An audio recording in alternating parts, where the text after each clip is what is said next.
ও মা, বলো। মা এটা কি তোমার নতুন শাড়ি? হ্যাঁ, সরস্বতী পুজো।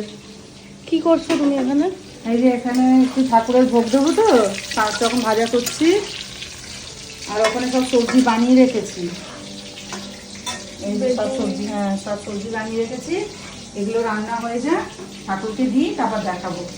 ঠিক আছে, ঠিক করো আছে? রান্না মন দিয়ে। আচ্ছা। কি হ্যাঁ, রেডি। এবার পুজো করবে তো? হ্যাঁ, এবার পুজোয় বসবো। সব কমপ্লিট হয়ে গেছে। হয়ে গেছে হ্যাঁ, পুজো কমপ্লিট? হ্যাঁ হয়ে গেছে। কি কি লালা, করলে? এটা তুমি খেয়ে নেবে, ঠিক আছে?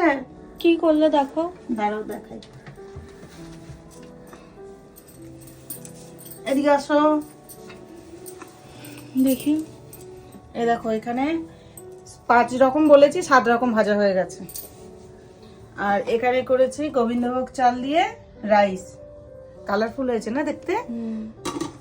আর হচ্ছে এখানে করেছি কুল দিয়ে টমেটো দিয়ে চাটনি। আর এটা আলুর দম কড়াইশুঁটি দিয়ে। আর এটা ফুলকপি কড়াইশুঁটি দিয়ে রোস্ট। আর কিছু করিনি মা। আর এখানে মিষ্টি দই। হ্যাঁ, দই মিষ্টি রসমালাই সবই দেওয়া আছে। ঠিক আছে, চলো লাল্লা খেয়ে নি।